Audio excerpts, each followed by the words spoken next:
The bride graduated from junior high school with honors. A junior high school graduate. Oh no, I thought to myself. The content of the profile introduction, I regretted not having checked it over. And at that moment, I found Caitlin's weak point, is what my mother-in-law was nearly about to say, and our eyes met. I am Caitlin, now 28 years old. I and my husband David, who is 2 years older than me, are currently in the middle of our wedding. And my mother-in-law was staring at me with a terrible look in her eyes. I could feel her staring at me with my whole body. To begin with, I hate my mother-in-law. David is a plastic surgeon. We met on a job, found that we got along well together, which then led to our marriage. Well, it's your typical kind of how one gets married. But at our first meeting, David's mother started bickering. Does she work for a normal company? If you are going to choose, you should choose a doctor or at least a registered nurse. And an assistant nurse would really not be good enough, but a girl working for a company, that has nothing to offer. She must have pulled the wool over your eyes, David. There were the first words she said to me. That's a rude thing to say. I was the one who fell in love and proposed to her, he said with disapproval. Do you really think you can have a marriage life with just a flirtation and a fling?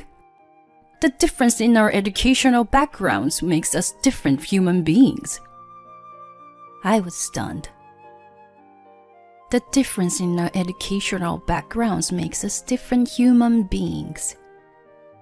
Apparently, this seems to be my mother-in-law's catchphrase. And a peak point of her catchphrase was, my husband graduated from Harvard.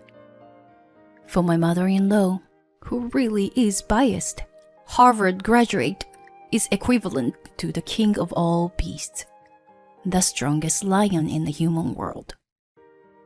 Did you know, if you are a Harvard graduate, you can land yourself any job you want.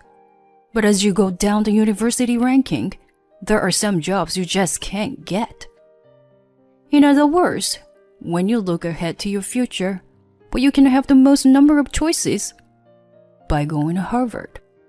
By the way, how about your father? What?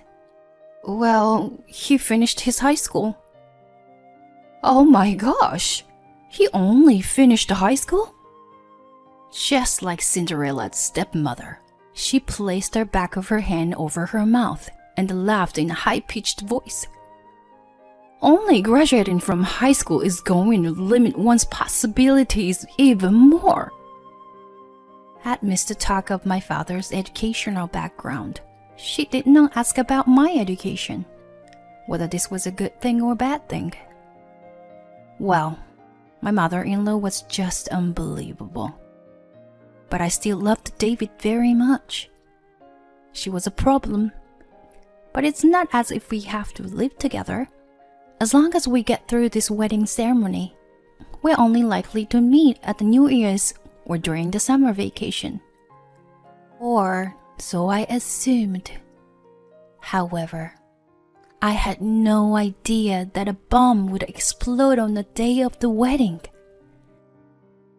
It happened while the bride and the groom's biographies were being introduced. Caitlin, the bride, graduated from junior high school with excellent grades. There was no question that my mother-in-law would let this one pass. Let's enjoy the party. As soon as the meal was served, she came over to us. So I heard. Yep, I'm sure you did. My mother-in-law puffed up her nostril, glared down at me, and said, So, you only finished junior high school. Is that possible nowadays? Her words were of no surprise. But when I went to my husband's house to meet his parents, the difference in education makes us different as human beings, was my mother-in-law's own theory, and after being forced to hear it, all of this was predictable. Sorry? I asked back. What did you say just now? My husband graduated from Harvard and my son is a doctor. You just don't match up to our standards. Just graduating from junior high school is the lowest kind of education. I told you that the difference in education makes us different as human beings. So having someone so low as you join our family, your DNA will have a negative impact on our family's future genetic makeup. My mother-in-law's voice grew louder and louder. Our conversation was being overheard by people sitting near us, and people started to glance over at us. My husband, who was concerned about the situation, started to say, What? You don't know, Mom? Caitlin is... But he couldn't finish his words because the host, who sensed that things were getting tense, intervened by saying, Let's continue with the next part of the program. I acknowledged the host, and with a smile on my face, I urged my mother-in-law to go back to her seat. You don't have to tell me to go back, you junior high school graduate. After the ceremony, I'm going to talk to you about your divorce. I wouldn't be able to stand seeing the genes of this family destroyed by someone like you. My mother-in-law turned away, tossing the hem of her dress. Oh, I'm sorry, Caitlin. My husband apologized. It's all right. You don't have to apologize to me, I replied with a smile. As I looked at my mother-in-law going back to her seat, looking triumphant, I murmured to myself, I'll make you understand. You just wait and see. I looked down and smiled smugly. The party continued, and it was time for the congratulatory greetings. The host read out the congratulatory greetings in a clear voice. Congratulations on your marriage. Looking back, when I saw how she superbly performed the task of wiping the table, I could see her keen, brilliant sense of observation. Hurls Holdings, Public Relations Manager. What? My mother-in-law stood up from her seat. The host continued. I am so happy to hear the news of your marriage. For already 6 years, I would like to thank you for your wonderful contribution to our company's commercial. I wish you a great family. Director of the Public Relations Group, Public Relations Department, Mikoski and Davidson. What? My mother-in-law looks as though she is about to start running. We have received many other messages, but I would like to introduce to you just their names. The name of large companies continue to follow. What? My mother-in-law looks as though she is about to fall over. After hearing the congratulatory messages, she came over to our table. She had on a look of complete disbelief on her face. And her husband, who is a graduate of Harvard, desperately tried to stop her. My mother-in-law ignored him completely and more or less shrieked at me. All right, what is going on here? You need to explain this to me. She's talking to me as if I were the villain. What do you mean, what's going on here? I was about to retort when my husband interrupted. So that's why I asked you earlier. Don't you know? Caitlin appears in company commercials that don't use celebrities. She's a famous actress in the field. What? My mother-in-law was blinking furiously, as if she couldn't believe his words. She never listened to anybody, so she's probably thinking that she is hearing this all for the first time. Whenever we met her, she could boast about Harvard by herself. She didn't understand anything about us. My husband, after all this time, is talking about such things to his own mother. How comical is this situation? I met Caitlin because she appeared in a cosmetic beauty clinic commercial. I was trying to explain all of this to you, but all that you kept saying were about her parents' academic background and so on. My husband sighed. Yes, exactly. I also breathed out. After taking a breath, what is wrong with my finishing junior high school? I asked. Then my mother-in-law, in a shrieky and unstable voice, yelled, I already told you, if you think about your future, going to Harvard gives you the most number of options. Right, the future. It's as though I hadn't given any thoughts to my own future then. I need to make her really understand this. I took a deep breath and started. Then you would start looking for a job after university, right? And when you turn 22 and graduate, you finally join the labor market. If you have a job you want to do, and if that's why you want to go to Harvard, I get it.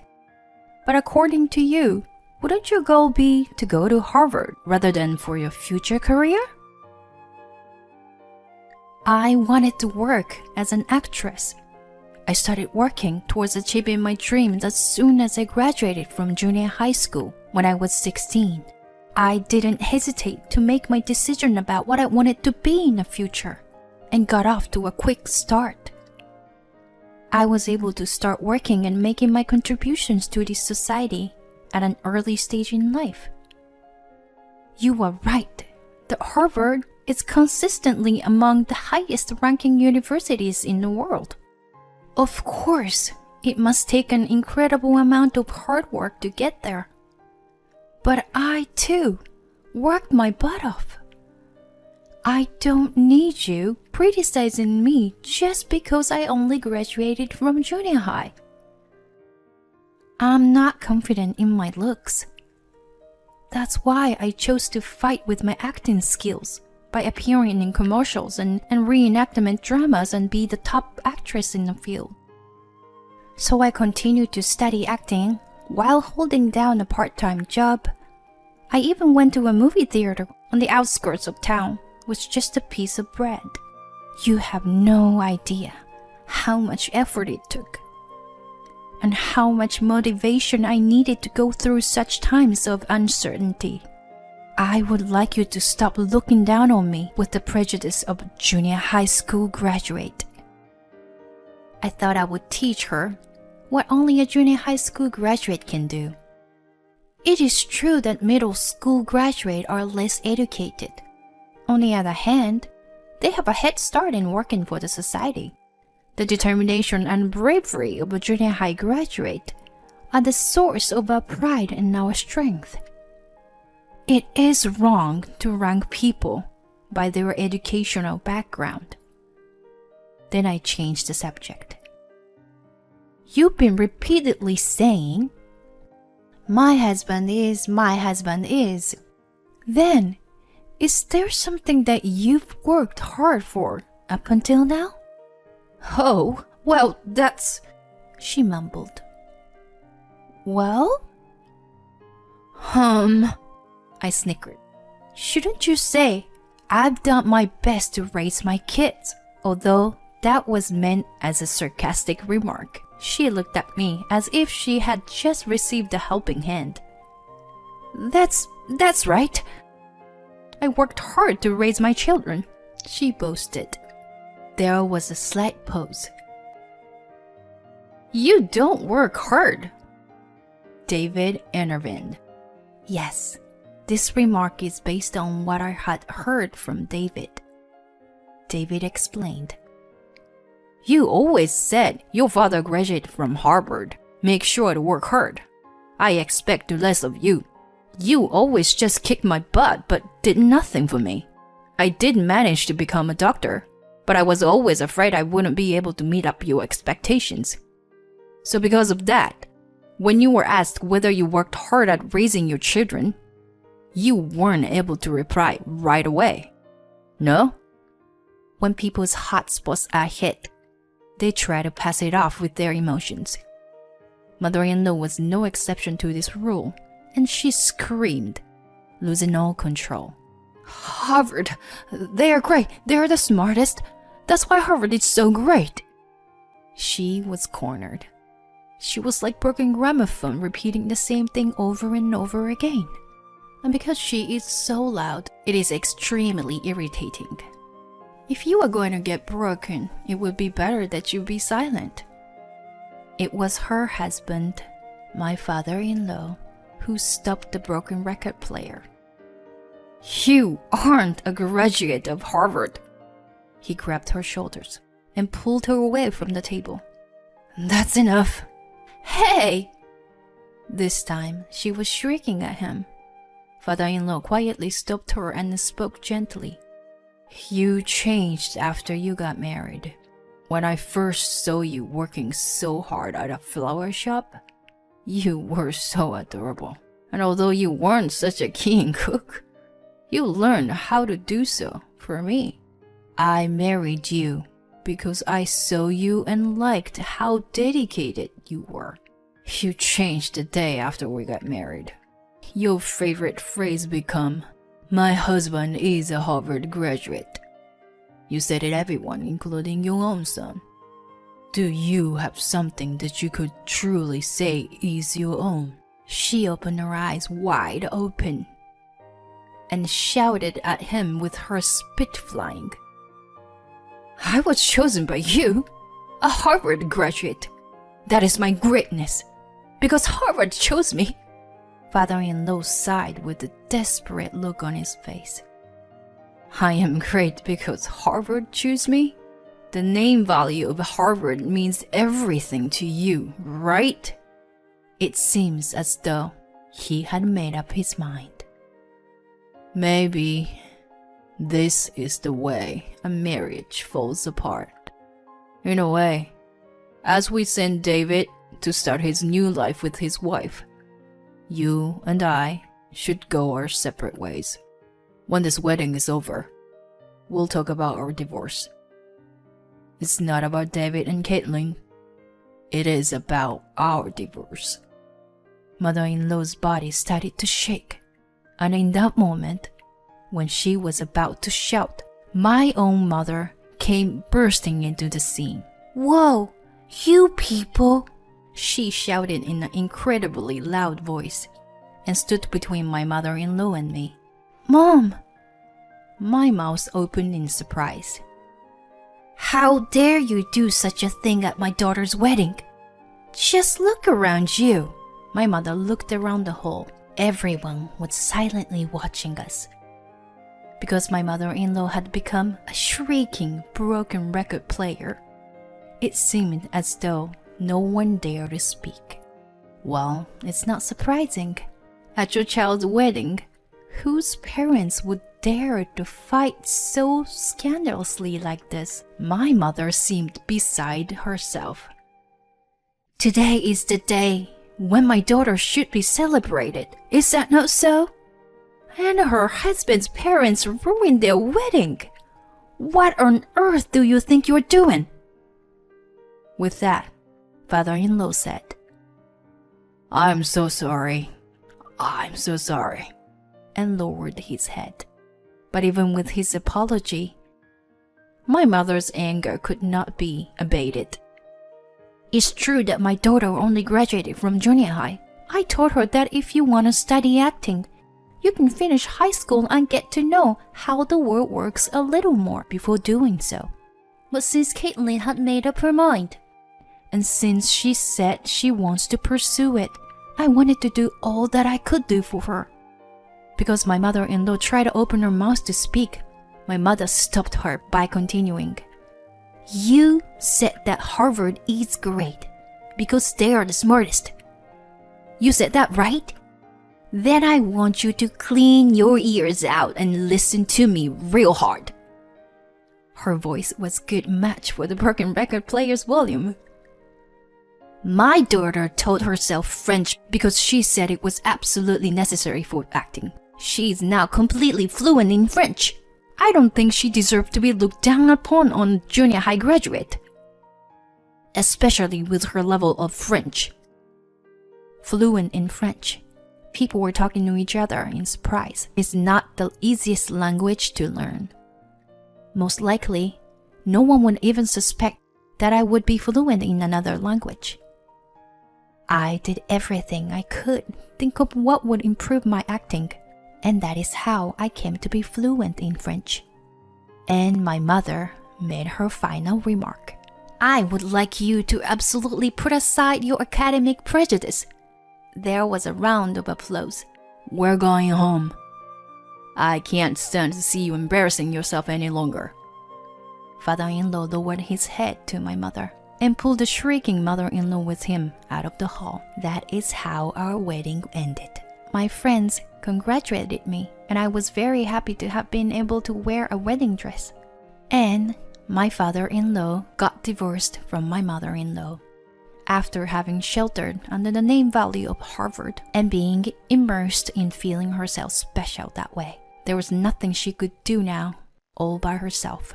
She went back to her hometown somewhere far away. Even David, her son, bore such heavy grudge against her for raising him under the mantra of Harvard is the best, that he said he would not give his mother a cent to help her with her living expenses.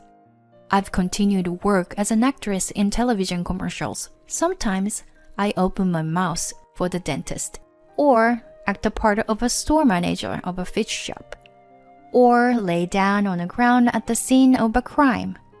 I do all sorts of things. In the midst of all this, I became pregnant. In life, an academic qualification is important, but placing one's value in that one thing is not good.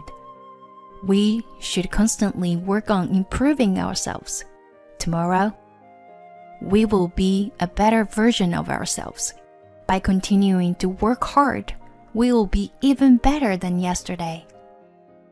I gently touch my stomach that is growing bigger by the day. Tomorrow, for sure, it will become bigger, and a happier day will